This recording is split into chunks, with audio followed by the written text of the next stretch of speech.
Krishna is like doctor. He put the good spices with the good product, what you need, you know.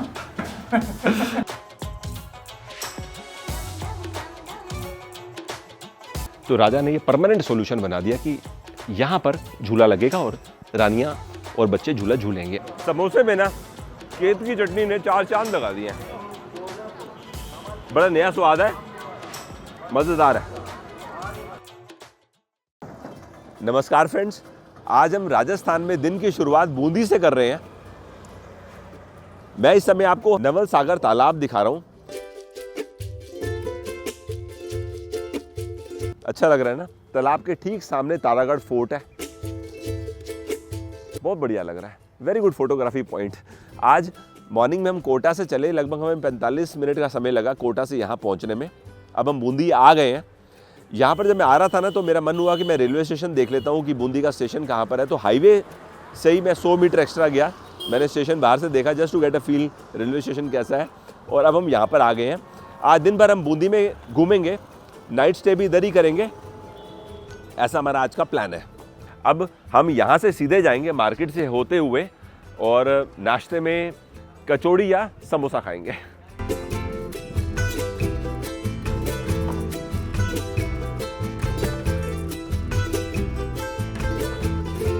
वैसे मैंने गाड़ी लेकर अंदर आ तो गया हूँ।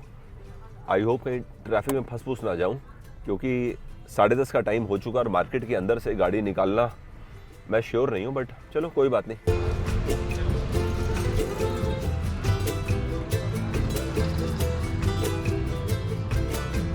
नाश्ता करने के लिए मैं जैन कचौड़ी पे आया हूँ। बूंदी का बस स्टैंड भी सामने ही है, मतलब लैंडमार्क बता रहा हूँ आपको मैं। ये है यहाँ की फेमस कचौड़ी। अंदर दाल की स्टफिंग है। 15 रुपये का कचौड़ी है। इसमें इन्होंने 3 किस्म की चटनी मेरे को डाल के दी है। एक हरी है और एक कह रहे थे खट्टी मीठी है। ये लहसुन की चटनी साथ है। नाइस।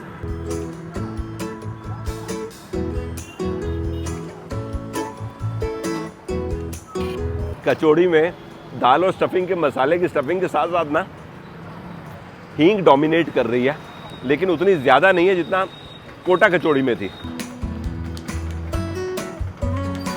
मस्त है, बहुत बढ़िया।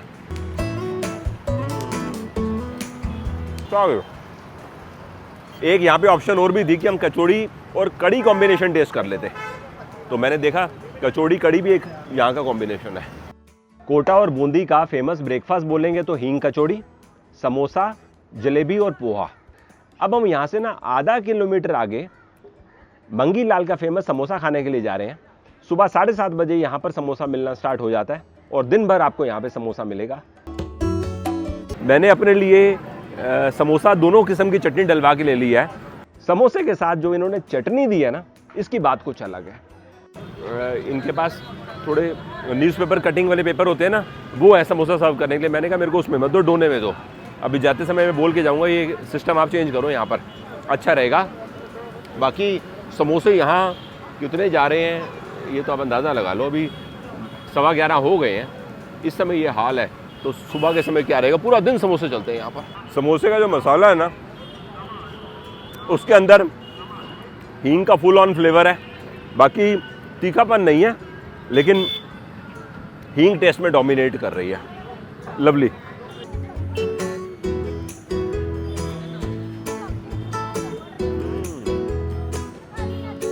अब मैंने चटनी लगाई ना हरी वाली, तो स्वाद आया केत का। खटास होती है केत के अंदर। ये है जी केत जिसकी मैं बात बता रहा था ना, इसमें खटास होती है, केवल चटनी बनाने के काम आता है।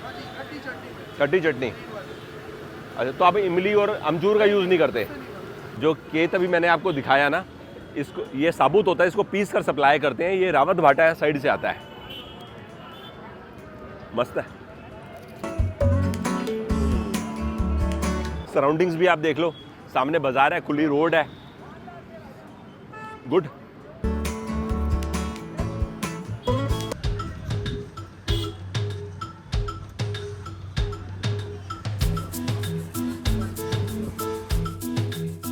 तो मसाला चाय होता है ना आपके पास? यस। तो इतनी खूबसूरत जो पेंटिंग्स हैं, ग्राफिटी देखो दीवार में हर तरफ है। ये जो कस्टमर आपके यहाँ आते हैं ये उन्होंने करी है? हाँ, ये जो बाहर से जो कंट्रियों के गोरे आते हैं ना, करते रहते हैं। कुछ देर पहले मुझे किसी ने बताया कि फॉरेनर्स जब आते हैं यहाँ पर तो उनकी आइटनरी में कृष्णा चाय होता है, कि हमको यहाँ पे चाय पीना है, वो पार्ट ऑफ आइटनरी होता है। हाँ यस, वो क्रेजी कृष्णा चाय लुकिंग करते हुए आते हैं, कहाँ है। तो यही एक्चुअली मसाला चाय है। मसाला चाय तो अपने घरों में भी हम लोग पीते हैं, लेकिन इसमें क्या गेम है इनकी चाय में कि मुझे लग रहा है बड़े सारे किस्म के इन्होंने स्पाइसेस इस्तेमाल करे। मैं गलत नहीं बोल रहा, तो जैसे लौंग, इलायची, काली मिर्च, सॉल्ट। और आपका दूध भी कुछ गांव का लोकल दूध होगा ना, यहाँ का लोकल मिल्क। ये बूंदी है। आनंद आ गया।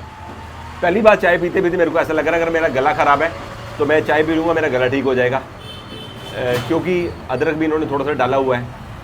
और दूसरी चीज़ है, चाय का स्वाद इतना मज़ेदार है, फुल ऑन मसाला चाय। और वैसे आमतौर पे मसाला चाय पसंद नहीं करता, लेकिन यहाँ पे मज़ा आ रहा है, बहुत खूब। How did you find the taste of the tea? Of course, it's one of the best of India, no? First time in India or you have been here before? 10 times. 10 times in India? 10 years. Oh man. So you know India very well. Pretty well. I can imagine because you are in Bundi. Many people have not visited Bundi till now. And you have come, which country are you from? France है. France. Oh, lovely. You also speak little bit Hindi? थोड़ा थोड़ा बहुत खूब। आपकी तारीफ जो चाय की है वो तो बहुत लोगों ने कर रखी है, तो अभी इतने सारे लोगों में एक हमारी भी तारीफ है। बहुत खूब, एक्सीलेंट। चाय पीते पीते मैंने यहाँ पर एक वीडियो रिकॉर्ड किया और उसको फेसबुक पेज पे पोस्ट कर दिया। कभी मुझे कुछ पसंद आता है ना, तो मैं ऐसा इंस्टेंट रिकॉर्डिंग करके वीज़ा टू एक्सप्लोर के फेसबुक पेज या इंस्टाग्राम हैंडल पे पोस्ट कर देता हूँ। अब एक काम करते हैं, पहले चल के ना होटल में चेक इन कर लेते हैं, फिर आगे घूमने को चलेंगे। बूंदी में नाइट स्टे करने के लिए हमने एकोमोडेशन ईश्वरी निवास में लिया है। 10 मिनट पहले यहाँ मैं पहुँचा, मैंने रूम देखा। 2800 रुपये डबल ऑक्यूपेंसी में टैरिफ है, टैक्स इंक्लूड है, लेकिन ब्रेकफास्ट इंक्लूड नहीं है। तो मैं रूम के बाहर ही बैठा हूँ, सोचा 5 मिनट बैठता हूँ, फिर यहाँ से हम लोग पैलेस विजिट करने जाएंगे। ये हेरिटेज प्रॉपर्टी है। अब जैसे जहाँ मैं बैठा हूँ, आप सामने की तरफ देखो, एक छोटा सा 2 गार्डन्स है, और लुक एंड फील देख के खुद को ही समझ आ जाएगा कि हेरिटेज प्रॉपर्टी है। और जहाँ हमने तालाब विजिट किया था ना, मॉर्निंग में आपको तालाब दिखाया था, वहाँ से यहाँ तक होगा लगभग 2 किलोमीटर। और पैलेस अब हम विजिट करने जा रहे हैं, वो भी इतना ही होगा, 2-2.5 किलोमीटर। बस 2-4 मिनट में पैलेस विजिट करने के लिए निकलते हैं। और शाम के समय में सब्सक्राइबर मीटअप भी प्लान कर लूँगा बूंदी में।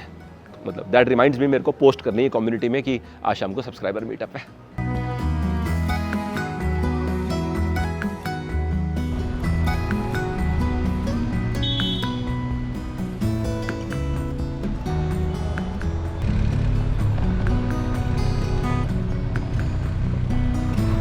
बूंदी पैलेस विजिट करने के लिए हम पहुंच गए हैं। 100 रुपीज़ पर पर्सन हमने एंट्री टिकट ली, और अब अंदर आने के बाद ना मैं थोड़ा सा चढ़ाई चढ़ के यहाँ तक आ गया हूँ। सामने आपको जो बिल्डिंग सी दिख रही है ना, वो घोड़ों का अस्तबल हुआ करता था। जब राजा बूंदी के यहाँ राज करते थे, घोड़े वहाँ खड़े करते थे, सोल्जर्स वहीं पर ऊपर रहते थे।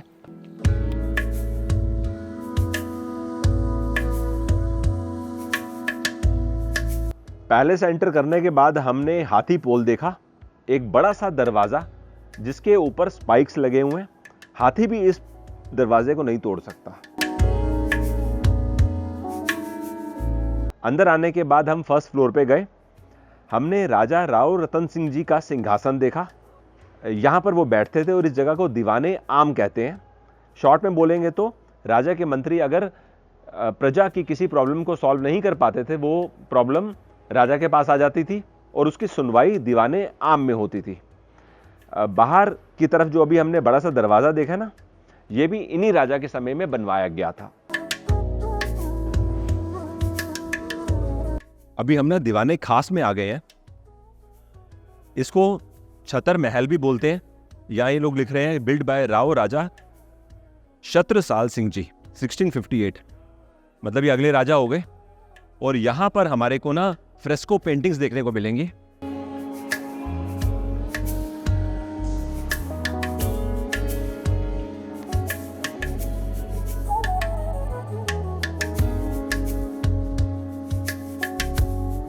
तारागढ़ फोर्ट ऊपर की तरफ है, वो देखिए जी सामने फोर्ट दिख रहा है ना, वहाँ तारागढ़ फोर्ट है। तो अगर पैदल जाना हो तो 45 मिनट तो लग ही जाएंगे। यहाँ पर सामने जो खिड़की बनी हुई है ना, इस जगह रानी या रानियां बैठकर नीचे की तरफ देखा करती थी, नीचे महल में क्या क्या एक्टिविटीज हो रही हैं।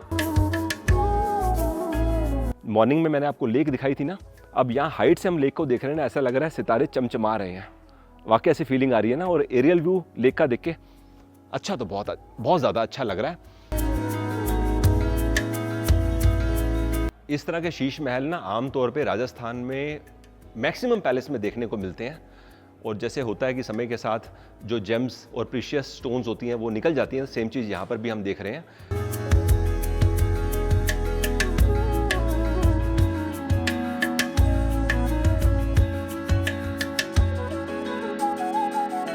बादल महल इस महल का सबसे ऊंचा हिस्सा है, शायद यही कारण है इसका नाम बादल महल है। पहले जब व्यापारी यहाँ पर कटार खरीदने आते थे ना, तो अपने साथ कभी कभी आर्टिस्ट को भी ले आया करते थे। तो उनमें से कुछ आर्टिस्ट ने यहाँ पर ये पेंटिंग्स करी हैं जो अभी हम सामने वॉल पे देख रहे हैं। बहुत खूबसूरत पेंटिंग्स है ना। बादल महल रानी महल का ही एक हिस्सा है। पेंटिंग्स को अगर ध्यान से देखें तो हमें इसमें श्री कृष्ण की लीलाओं का ज़्यादा वर्णन देखने को मिलता है।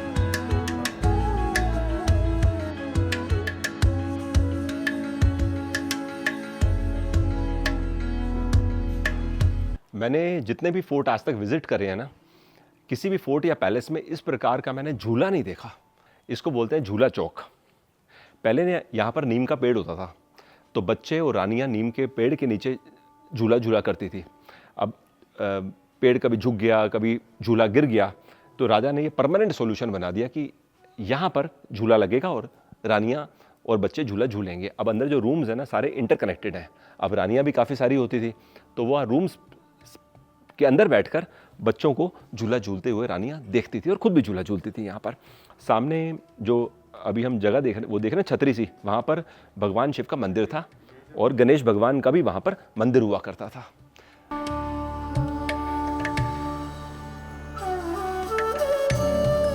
पहले से जैसे हम बाहर आए ना, अब हम चित्रशाला की ओर जा रहे हैं जो तारागढ़ फोर्ट का पार्ट है। तो यहाँ से हम ऊपर जाने वाले हैं। अब आज हम क्या करेंगे, चित्रशाला विजिट करेंगे और फिर वापस लौट कर आ जाएंगे। इस समय मैं चित्रशाला के बाहर खड़ा हूँ। यहाँ पर पहुँचे हुए हमें लगभग आधे घंटे का टाइम हो चुका है। भगवान श्री कृष्ण के जीवन से जुड़ी हुई बहुत सारी मिनिएचर पेंटिंग्स हैं। कृष्ण भगवान की रासलीला अलग अलग तरीके से दिखाई गई है। यहाँ का राज दरबार लगा हुआ दिखाया पेंटिंग्स में। बूंदी के राजा शिकार कर रहे हैं, उसकी भी हमने पेंटिंग्स देखी। तो अगर आप ओल्ड पेंटिंग्स देखने में इंटरेस्ट रखते हैं तो इस जगह आकर आपको मालूम भी नहीं चलेगा आपका 1 से 1.5 घंटे का समय कहाँ निकल जाएगा। मैं स्पेशली चित्रशाला की बात कर रहा हूँ। एक एक पेंटिंग हमें पुराने समय के बारे में बता रही है, पुराने समय में क्या आर्ट वर्क हुआ करता था। बहुत खूबसूरत। अभी मैं जैसे बाहर की तरफ खड़ा हूँ तो यहाँ पर मेरे को बूंदी शहर दिखाई दे रहा है यहाँ पर खड़े होके, और मैक्सिमम घर देखने से ऐसा लग रहा है जैसे ब्लू कलर के हैं, जैसे जोधपुर को ब्लू सिटी बोलते हैं ना, ठीक उसी प्रकार से। आप देखिए, सही लग रहा है ना। अब हम यहाँ से बाहर की तरफ चलते हैं और चल के लंच करेंगे।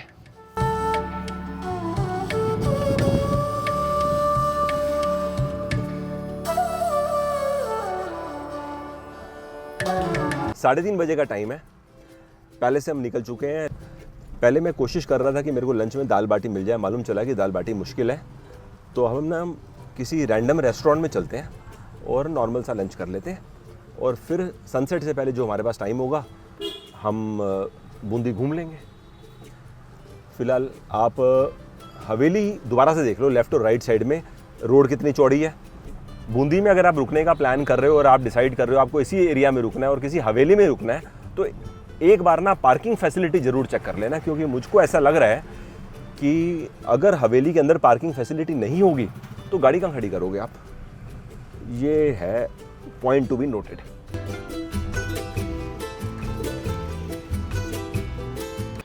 लंच करने के लिए हमने ना ब्लू डोर रेस्टोरेंट आइडेंटिफाई किया। 3rd फ्लोर पे रेस्टोरेंट है, लैंडमार्क है सिटी कोतवाली के बगल में। अब यहाँ जब मैं आया तो मुझे मालूम चला यहाँ पे हॉस्टल भी है।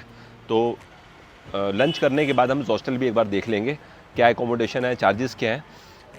फ़िलहाल मैंने लंच में ना अपने लिए राइस मंगा लिया, दाल मंगा ली, साथ में मटर पनीर मंगवा लिया है। अब क्योंकि ये 3rd फ्लोर पे है ना, तो यहाँ से हमको थोड़ा सा एरियल व्यू भी दिखाई दे रहा है। ओवरऑल यहाँ पर बैठ के अच्छा लग रहा है, और साथ में जो सिटिंग सेटअप है वो भी सही है। बाहर की तरफ आराम से बैठे हैं और अंदर की तरफ एक रेस्टोरेंट भी है, अगर आप एसी साइड में बैठना चाहते हो तो। अरे भैया रोटी ले आए आप? चलो, हाँ चाहिए तो सही, ठीक है, चलो पहले रोटी ले लेते हैं।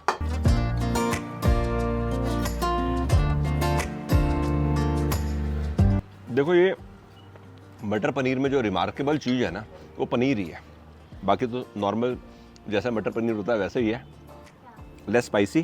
कहने का मतलब ये है कि शहरों में इस प्रकार का दूध नहीं होता, इस तरह के पनीर भी नहीं होता।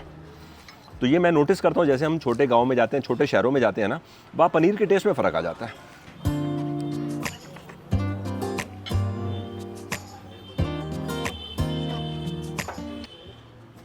दाल भी ठीक है, सादा सा टेस्ट है। अब लंच फिनिश करने के बाद ना हम लोकल साइट सीइंग के लिए चलेंगे, बेसिकली मॉन्यूमेंट्स विजिट करेंगे, और मैं आपको अब ज्वाइन करूंगा आधे घंटे के बाद, और फिर बताता हूं यहाँ पर मॉन्यूमेंट्स में कौन कौन से मेन मॉन्यूमेंट्स हैं, खुद भी देखूंगा और आपके साथ भी शेयर करूंगा।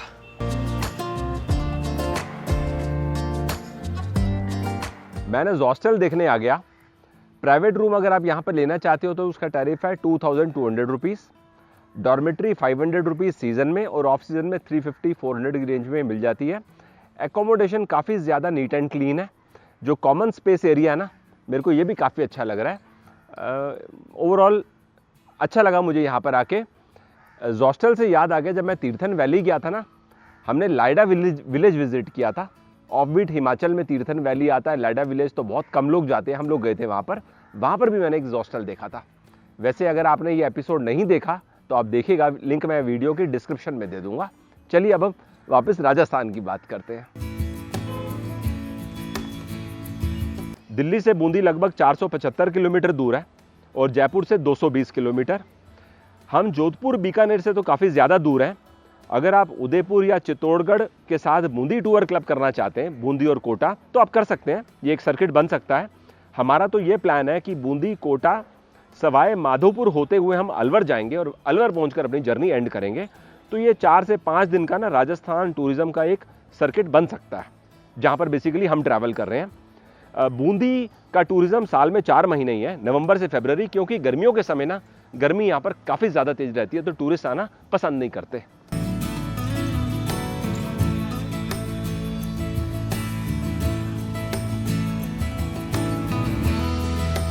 लंच करने के बाद हमने लगभग 1.5 किलोमीटर का सफ़र किया और अब हम रानी जी की बावड़ी विजिट करने आए हुए हैं। 75 रुपीज़ पर पर्सन एंट्री टिकट ले लिए, जिसमें 3 मॉन्यूमेंट इंक्लूड होते हैं। ये जगह हम गाइडेड टूर में विजिट करेंगे। हमारे साथ इस समय अश्विनी भाई हैं। नमस्कार। नमस्कार sir. So happy to meet you. पिछले 10 से 15 मिनट से हमारी जो बात हो रही है उससे मैं ये समझाऊँ कि आप राजस्थान टूरिज़्म की तरफ से ऑथोराइज गाइड हैं। Right sir. और आर्कियोलॉजिकल जो साइट्स होती हैं, राइट सर, उनको समझना, विजिट करना आपको पसंद है, पैशन है। हाँ जी, और आपको मज़ा आता है। बिल्कुल सर। मेरे को आर्कियोलॉजी बहुत अच्छी लगती है, और जहाँ पर हम खड़े हुए हैं ये मोनूमेंट रानी जी की बावड़ी कहलाता है, और मैं अपने एक्सपीरियंस के साथ आपको इसको शो करवाना चाहता हूँ। हाँ प्लीज़। चलेंगे कहाँ से? इधर से चलेंगे सर। बूंदी को बावड़ियों का शहर भी कहा जाता है, क्योंकि यहाँ पर 50 से ज़्यादा छोटी मोटी मिला के बावड़ियाँ राजाओं द्वारा बनवाई गई है। अच्छा। ये जो बावड़ी है, इसका नाम रानी जी की बावड़ी इसलिए रखा गया क्योंकि यहाँ की रानी लार्ड कंवरी नाथावती जी ने इसका निर्माण 1699 में करवाया था। 1699 में इसका निर्माण हुआ। अच्छा, एक चीज़ यहाँ पर नोटिस कर रहा हूँ मैं, ये सामने जो तोरण है जी, और ऊपर जो एलिफेंट्स हैं जी, ये मैंने पहले कहीं देखे हैं इस प्रकार का। अहमदाबाद में समथिंग सिमिलर, मेरे को ध्यान में नहीं आ रहा पूरी तरह से। Similar style.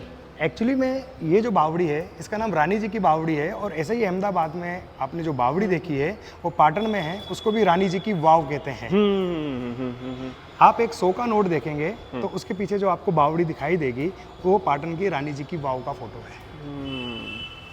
ये ऊपर से लेके नीचे तक कितने स्टेप्स हैं? ये तकरीबन 108 स्टेप्स है सर। 108।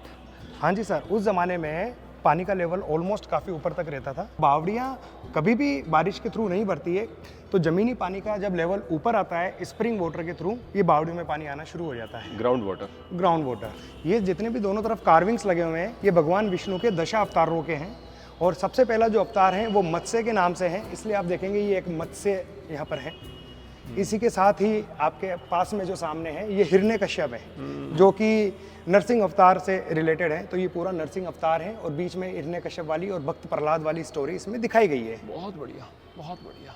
इन दिनों जैसे मॉनसून बहुत कमजोर रहा, इसलिए पानी का लेवल बहुत नीचे है, तो अधिकतर पानी का लेवल यहाँ पर काफ़ी ऊंचा रहता है। कहाँ तक आ जाता है पानी का लेवल सर? जहाँ से हमने स्टार्ट किया था ऑलमोस्ट वहाँ तक पहुँच जाता है।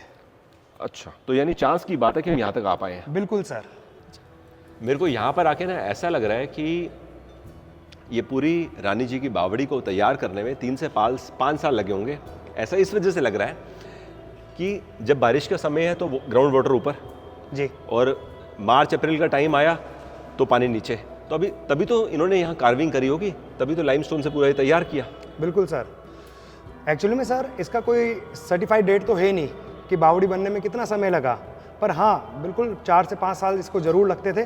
और बारिश जब बिल्कुल बंद हो जाती थी उसके बाद ही इसमें कार्विंग पॉसिबल होती थी। नेचुरल है, वरना कहाँ पे देखो रोड लेवल है और कहाँ पर आके नीचे हम बावड़ी देख रहे हैं और यहाँ पर सामने कार्विंग भी है। तो इसका मतलब उस समय पे भी ग्राउंड वाटर यहाँ तक आया है। बिल्कुल आया है सर, तभी ये लोग कार्व कर पाए। बिल्कुल सर। और ये जो बावड़ी है ये 45 मीटर डीप है सर। अच्छा, ऊपर से और नीचे तक जो इसकी डेप्थ है वो 45 मीटर की है सर। ऊपर क्या पहले पुली लगाते थे? हाँ जी सर, ऊपर पुली लगाने का सिस्टम इसलिए होता था क्योंकि ये पानी पीने के योग्य होता था। तो किसी को भी अगर और किसी यूज़ के लिए पानी चाहिए होता था तो पुली से पानी को खींच के बाहर की तरफ यूज़ में करते थे, जैसे कि उस ज़माने में स्नान करना हुआ या कपड़े धोना हुआ या फिर उनके जानवरों को पानी पिलाना हुआ। अच्छा, आमतौर पर ऐसा ही मॉन्यूमेंट्स ना ये सनसेट पे बंद हो जाते हैं। क्या अभी 15-1 मिनट लगेंगे? कहीं पे जा सकते हैं जो एकदम नज़दीक में कोई मॉन्यूमेंट हो? बिल्कुल सर, यहाँ से सिर्फ 500 मीटर दूर ही एक बावड़ी है, कुंड है, जिसको बोला जाता है धाबाई का कुंड। तो हम वहाँ पर जा सकते हैं और उस कुंड को निहार सकते हैं सर। आओ जी।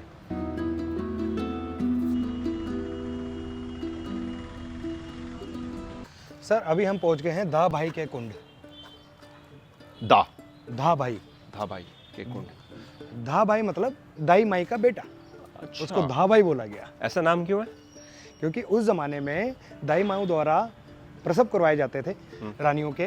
तो जो दाई माई के बेटे होते थे और जो राजा होते थे उन दोनों के बीच में फोस्टर ब्रदर वाला एक रिलेशन होता था, इसलिए उनको दाई माई बोला गया और ये धा भाई हुए। अच्छा जी। सर कुंड में जाने से पहले मैं आपको कुछ और दिखाता हूँ कि यहाँ पर तो आप सामने आप देखें यहाँ पे छोटे चबूतरे बनाए हुए हैं जिनके ऊपर एक टेम्पल फॉर्मेशन बना हुआ है। तो ये सर उस जमाने में यहाँ पे सती प्रथा होती थी। कि सती प्रथा का मतलब ये था कि जब भी कोई सैनिक या कोई भी व्यक्ति युद्ध में जब मारे जाते थे तो उनके बाद उनकी जो पत्नियाँ होती थी वो जोहर कर लेती थी सर। तो जोहर तो यहाँ पर हुआ नहीं सर, तो सती होने की एक प्रथा होती थी। तो ये वाले जो सामने आपको चबूतरे दिखाई दे रहे हैं मंदिर नुमा, तो ये एक्चुअली में सती स्टोन है सर। तो ये क्या दिखा रहे हैं? जो लेडी हैं जो घोड़े पे हैं? नहीं, वो रन में लड़ते हुए सैनिक का फोटो दिखाया गया है और साथ में जो लेडी खड़ी हुई है वो एक सती का प्रतीक दिखाया गया है सर। अब सर हम धाबाई के कुंड के अंदर आ गए हैं। हाँ। और ये जो कुंड है इसको धाबाई का कुंड बोला गया सर। हाँ जी। और अरे वाह, सो ब्यूटीफुल। तो सर ये सिमेट्रिकल बावड़ी है, ये सिमेट्रिकल कुंड बोला जाता है इसको। और सिमेट्रिकल होने की वजह से ही ये आपको इतना ब्रॉड और इतना वाइड दिखाई दे रहा है सर। राजस्थान के अंदर एक बावड़ी है सर, चांद बावड़ी, जो कि आबानेरी की बावड़ी के नाम से भी विश्व प्रख्यात है सर। कहाँ पर? ये सर जयपुर से तकरीबन 1.5-2 घंटे की ड्राइव है सर। चांद बावड़ी। तो ये जो बावड़ी है इसको मिनी चांद बावड़ी के नाम से भी लोकली बोला जाता है सर, क्योंकि इसका भी जो शेप है वो सिमेट्रिकल है सर।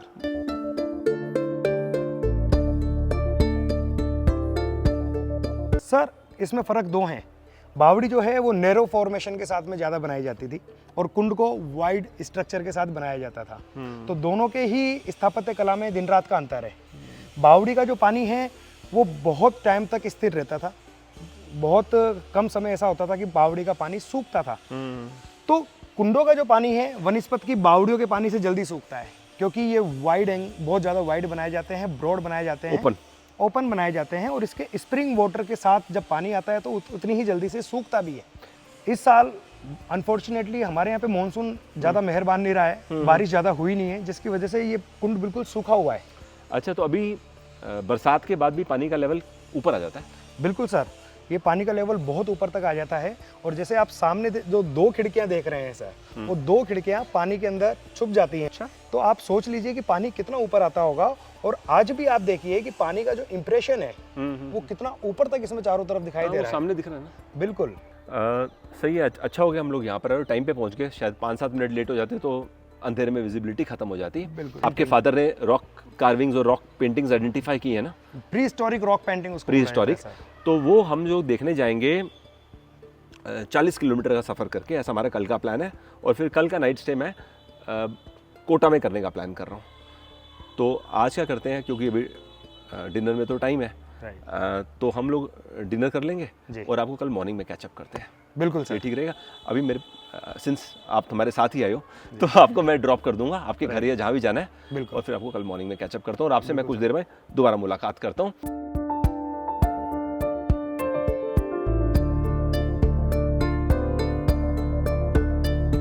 बूंदी में डिनर करने के लिए अभी मैं कृष्णा जी के घर पे आया हूँ। आज दोपहर में हम चाय पीने के लिए बूंदी मार्केट में कृष्णा जी के पास गए थे ना, तो वहाँ चाय फिनिश करके जब मैं निकल रहा था तो उन्होंने मुझे पूछा कि आप राजस्थानी फूड अगर खाना चाहते हो तो हमारे घर पे खा सकते हो, क्योंकि टूरिस्ट आते हैं और वो उनके लिए तैयार करते हैं। तो मैं बहुत एक्साइटेड हो गया। तो मैं उसी समय कृष्णा जी के घर पे आया था दोपहर में। तो इस समय कृष्णा जी की वाइफ हमारे साथ है। नमस्ते। नमस्कार मैम। तो आपने ना हमारे लिए बहुत कुछ रेडी कर दिया है। ये है जी गेहूँ का खिचड़ा। तो मैम ने मेरे को बताया कि गेहूँ में थोड़ा पानी का छिड़काव करके मिक्सर में चला देते हैं जिससे उसका छिलका निकल जाए। तो जो गेहूं बचा उसको पानी में उबाला, सॉफ्ट किया और बाद में इसमें आपने गुड़ ऐड किया। दाल हो गई। आप इसके और इसके बारे में बता दीजिए। ये मक्की का आटा है और दही है, उसको बढ़िया घोल के और अच्छे से बॉईल करते हैं इसको। फिर ठंडा होने के बाद में इसको दूध से खाया जाता है। तो ये मैम जो ऊपर है ये दूध है? ये दूध है, इसमें हल्का सा नमक भी डालते हैं। अच्छा जी, नमक भी है इसमें।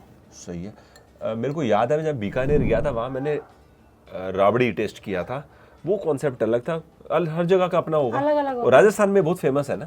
थोड़ा मैम ये बताइए क्या है? ये मक्की का ढोकला है, इसको ऑयल से या दाल से खाते हैं। अच्छा, दाल के साथ? दाल के साथ ही खाते हैं इसको। मलाई मेथी तो अच्छा लगा। मैं सच बताऊं, ये चीज़ हमारे जनरली नॉर्थ इंडिया में लोग खाते हैं। हाँ। लेकिन इसमें ना जो आपकी मेथी है ना उसी का स्वाद अलग है।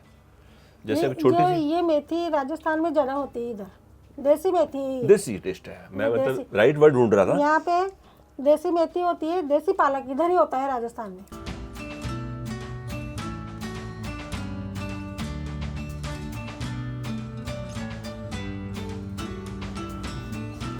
मैं सोच रहा हूँ कि मैं क्या बोलूँ खाने के बाद।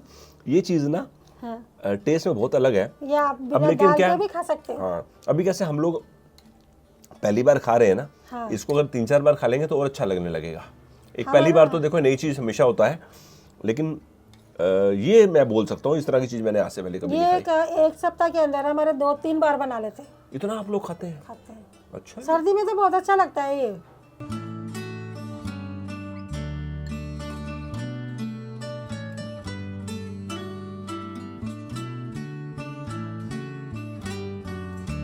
एक मैम चीज़ बताओ, जैसे अभी ये लम्ब से बने हुए हैं, अगर मैं पूरा मिक्स कर दूं कर लो आराम वो भी से। सही है? हाँ सही है।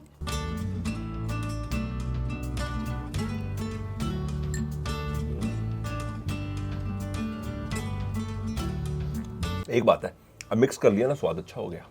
मिक्स करके ही खाते हैं वैसे। हाँ, मेरा मन है मैं इसको ना अभी के लिए रिजर्व कर देता हूँ। अच्छा। जब मैं स्वीडिश पे आऊंगा ना तब इसमें थोड़ा शक्कर डाल लेंगे। हाँ हाँ।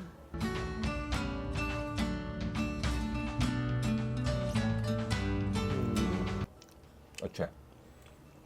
बूंदी का चावल तो बहुत एक्सपोर्ट भी होता है। हाँ बहुत। है ना? यस। क्या रेट है वैसे मार्केट में अच्छे चावल का? 90 रुपए किलो है। 90 रुपए। खिचड़ा खिचड़ा गरम गरम खाने का स्वाद इसी का ही है। खिचड़ा के स्वाद में तो बहुत दम है। फर्स्ट टाइम खाया है आपने? नहीं। ये वाला खिचड़ा ये तो नहीं, याद नहीं आ रहा, मेरे को लग रहा है एक बार पहले खाया है, फर्स्ट टाइम तो नहीं है। लेकिन ये चीज़ में घी की फुल ऑन लोडिंग है, खोपरा और किशमिश है और इलायची, और ऊपर से वो जो गेहूं है वो तो स्वाद ही है, बहुत खूबसूरत। साथ में गुड़ डालते हैं इसमें। गुड़ डालते हैं, और मतलब जो जिसमें गुड़ नहीं डालता वो दूध का बनता है। हाँ, आप लोग के वो यहाँ शक्कर का बनता है। राजस्थान में स्पेशली, बाकी एरियाज में भी, और आपके यहाँ घी का बड़ा खुला हाथ चलता है ना, मतलब हर घर में घी। राजस्थान में तो घी है ही, घी के बिना कोई डिश नहीं बनती है। मतलब खुला हाथ रहता है घी पे। हाँ।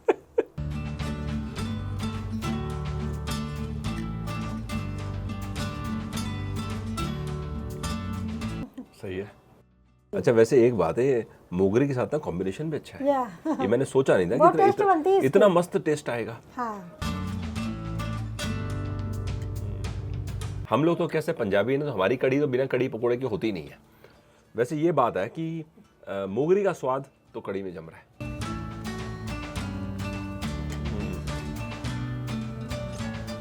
सही है, बहुत खूब। अब 15 से 20 मिनट लगा के हम आराम से खाना खाते हैं, स्वाद ले लेके। कल का हमारा प्लान कुछ ऐसा है कि मॉर्निंग में हम दिन जल्दी शुरू करेंगे। प्री हिस्टोरिक टाइम्स की हम रॉक पेंटिंग्स देखने जाने वाले हैं।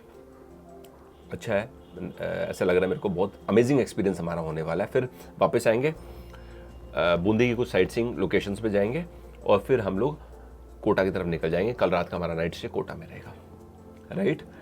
तो मैं आपको ना फिलहाल यहीं पे बाय बाय कर देता हूँ, क्योंकि इसके बाद तो होटल जाके हम डे एंड कर देंगे। मैम धन्यवाद, आपने बड़ा स्वादिष्ट हमारे लिए भोजन बनाया। तो मैं खाना खाते खाते आपसे चर्चा भी करता रहूँगा, कुछ चीज़ें और समझता रहूँगा। तो अच्छा है, हमारे को जानकारी भी मिल रही है, साथ में फूड भी इंजॉय कर रहे हैं। तो आपको मैं फ़िलहाल अभी के लिए यहीं बाय बाय कर देता हूँ। जल्दी आपसे दोबारा मुलाकात होगी। Thanks for your time. नमस्ते।